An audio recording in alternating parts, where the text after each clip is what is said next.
Les contrats dont nous allons parler maintenant sont des types de contrats qui peuvent être utilisés dans des situations bien précises. En pratique, on les utilise surtout dans 2 cas. Premier cas, l'entrepreneur est dans un bail commercial, mais très rapidement, il n'a plus les moyens de payer le loyer alors qu'il est lié par le bail jusqu'à la fin de la période triennale. Ou encore, l'entrepreneur est dans un bail commercial, mais les locaux loués sont trop petits car sa boîte a grossi trop vite et qu'il n'a pas envie de se pérenniser dans un tel espace. Tu as de la chance, c'est ton cas. Donc il voudrait sous-louer le bail à une autre personne jusqu'au terme de la période triennale et de son côté conclure un bail dérogatoire pour d'autres locaux le temps de retomber sur ses pattes. Puis soit poursuivre le bail commercial initial, soit de le rompre au bout de la période triennale. Deuxième cas, l'entrepreneur a trouvé le local de ses rêves, mais qui ne sera disponible que l'année d'après pour cause de travaux, occupation du bien, etc.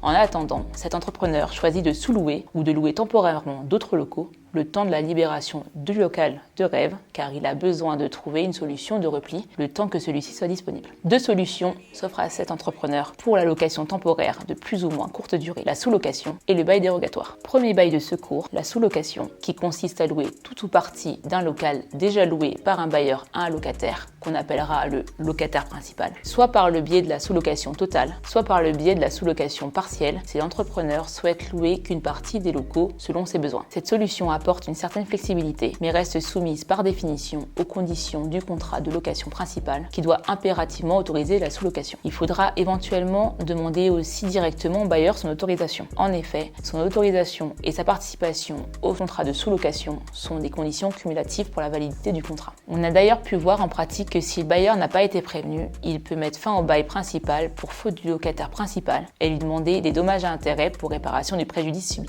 Bien évidemment, il faut bien sûr reprendre toutes les mentions principales d'un contrat de bail classique, comme par exemple la description et l'affectation du local loué, le montant du loyer, la durée, la répartition des charges entre le locataire et le sous-locataire, etc. Et surtout, préciser l'articulation des obligations entre la location principale et la sous-location. Enfin, si le contrat de bail principal est rompu, la sous-location meurt avec lui, mais si le bail est renouvelé, la sous-location repart de plus belle. Ici, le plus important est de garder en tête que le bailleur, c'est comme la reine-mère, il faut rien lui cacher. Car si elle apprend qu'une sous-location est faite dans son dos, soit par ta faute, soit par celle du locataire principal, elle va tout casser. Deuxième idée, que le locataire principal, c'est comme ton petit frère ou ta petite sœur. Il faut être sûr qu'il respecte ses obligations vis-à-vis du bailleur principal, car en cas de faute de sa part, ça peut te retomber dessus, vu que c'est toi qui occupe les locaux, et c'est toi qui payeras les pots cassés. Deuxième bail de secours, le bail dérogatoire ou bail précaire. Il s'agit d'un contrat de location très flexible, mais vraiment adapté aux locations de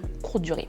Attention, si on parle indifféremment du bail dérogatoire et du bail précaire, cette notion est souvent confondue avec la convention d'occupation précaire. La convention d'occupation précaire, c'est un accord d'occupation des lieux autorisés en raison des circonstances exceptionnelles et pour une durée qui s'arrêtera lorsqu'un élément indépendant de la volonté des parties interviendra, par exemple la destruction de l'immeuble. Cela, évidemment, n'a rien à voir avec le bail dérogatoire ou précaire. Pour ce qui est du bail dérogatoire, sa durée est maximum de 3 ans, sachant que tu peux faire plusieurs baux dérogatoires de moins de 3 ans, tant qu'au total, tu ne dépasses pas cette durée. Là aussi, il faut faire attention. Si à la fin d'un bail dérogatoire de 3 ans, ou de plusieurs, sur 3 ans, ni toi, ni le bailleur ne réagissez, le contrat sera automatiquement requalifié en bail commercial et tu seras de nouveau engagé sur une durée d'au moins 3 ans et ton bailleur sur une durée de 9 ans. Du coup, le meilleur moyen est d'inscrire dans son agenda des rappels pour ne pas oublier la date de fin de contrat, un peu comme pour tes rappels de vaccin tous les 10 ans quoi. Sinon, le reste du contrat est relativement libre et peu réglementé. Toi et ton bailleur, vous pouvez décider d'à peu près ce que vous voulez dans le contrat, tant que vous respectez les conditions de durée et que vous précisez que vous ne soumettrez pas le contrat aux règles de baux commerciaux. À titre d'exemple, nous conseillons très régulièrement d'indiquer dans le contrat que la durée du bail dérogatoire ne sera susceptible d'aucune reconduction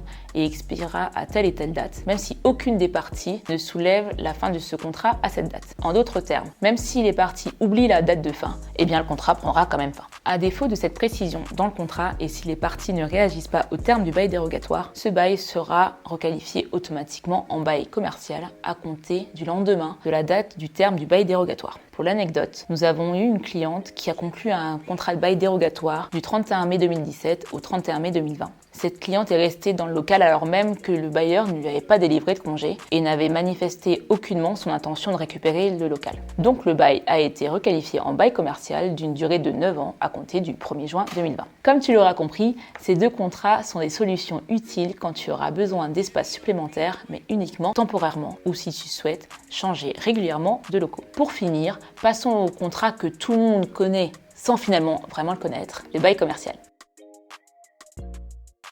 Les bails commerciaux, c'est le bail de référence en matière de location commerciale. C'est donc le plus encadré, le plus réglementé et le plus protecteur pour toi en tant que locataire. Il fonctionne sur un modèle 3-6-9 où 3 pour un œuf à la coque, 6 pour un œuf mollet et 9 pour un œuf dur. En pratique, cela veut dire que tu signes pour 9 ans. Le bailleur est engagé pendant toute la durée du bail, mais toi tu peux résilier à chaque échéance triennale. 2 remarques. Première, attention, en tant que locataire, si tu souhaites résilier le bail à l'une des échéances triennales, tu devras le faire savoir au bailleur au minimum 6 mois à l'avance pour que ce dernier ait le temps de trouver un nouveau locataire. Si tu déposes ton préavis dans les 6 mois, il ne sera pas valable et tu repars pour 3 ans. Deuxième remarque, par exception, le bailleur peut utiliser la résiliation triennale dans des cas bien particuliers qui sont en lien avec la réalisation de travaux sur l'immeuble. Concernant le loyer, il peut y avoir une partie fixe et une partie variable avec une clause recette qui permet au bailleur de fixer le prix du loyer en fonction du chiffre d'affaires du preneur. Il est librement fixé par les parties d'après la valeur locative du bien. Cependant, la révision du loyer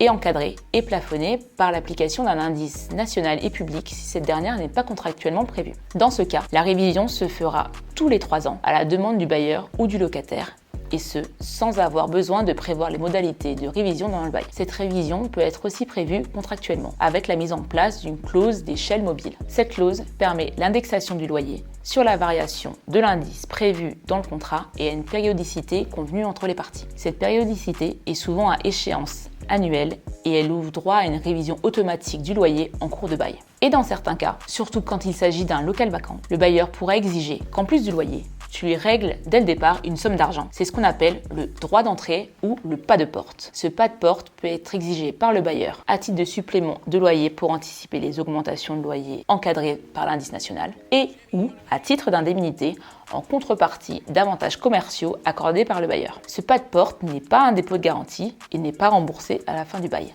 Désolé.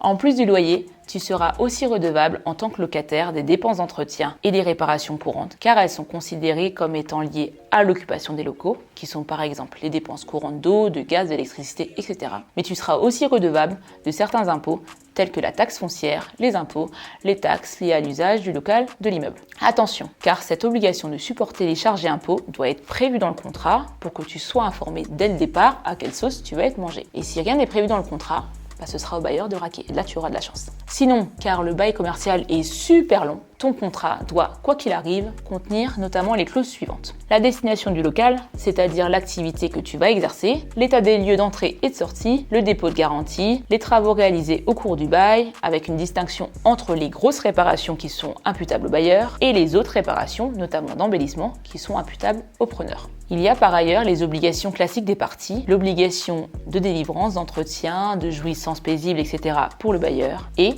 l'obligation de payer, l'obligation d'usage normal du local, etc. pour le preneur. Autre chose qu'il doit avoir dans le contrat, c'est le cas de la cession et de la sous-location qui sont en principe interdites par la loi mais qui peuvent être prévues dans le contrat. C'est le cas de la sous-location dont on parlait tout à l'heure. Dernier volet qu'il doit avoir dans ton contrat, c'est l'extinction du bail commercial avec la possibilité de renouveler le bail, la possibilité de mettre fin au bail ou encore l'application d'une indemnité d'éviction si le bailleur met fin au bail. Si tu es encore là, tu l'auras compris, le bail commercial est plus contraignant que les autres contrats, mais il est beaucoup plus protecteur et sécurisant pour toi. En d'autres termes, c'est un peu comme tes parents ont pu te le répéter. Si à toutes ces règles, c'est pour ton bien et le jour où tu auras un problème, tu seras bien content d'avoir prévu tout ça. Voilà, nous arriverons bientôt à la fin de cette vidéo où tu as pu voir que tu disposais d'une palette de contrats selon tes besoins et selon la vie de ta boîte. On a trouvé qu'il était nécessaire de faire un point sur ces différents contrats car on a constaté que très souvent, les entrepreneurs commençaient leur vie entrepreneuriale en choisissant dès le départ le mauvais contrat et concluaient soit un bail d'habitation, soit un bail professionnel, soit un bail mixte alors que c'est interdit, soit un bail commercial, mais ils sont bloqués dans la case prison du Monopoly pendant au minimum 3 ans. Or, et j'espère que tu l'as compris maintenant, savoir choisir le bon contrat au bon moment de ton développement et en fonction de tes besoins ou de ton activité est essentiel. En d'autres termes, si tu sens que tu as besoin d'être flexible et de changer rapidement, un peu comme si tu es en couple mais t'es pas sûr que c'est le bon ou la bonne, il faut conclure un contrat de prestation de service pour être en espace de coworking ou conclure un contrat de sous-location ou encore un bail dérogatoire. Et si tu sens que tu es posé et que tu as envie de t'installer, et tu sais que c'est parti pour durer, tu peux te lancer dans un bail commercial. Enfin, il nous a semblé très important de te faire découvrir ou te rappeler quels sont les droits et obligations en fonction de chaque contrat afin de ne pas tomber dans des pièges archi relous et dans des contentieux super coûteux. J'espère que la vidéo t'a plu et que tu as trouvé toutes les informations que tu cherchais. Si tu as des questions ou des remarques, n'hésite pas à les poser en commentaire et on se fera un plaisir d'y répondre, mais un plaisir. Et si tu veux pas rater les autres tips qu'on donnera dans les futures vidéos de chaque semaine, pense à t'abonner à la chaîne. Ciao!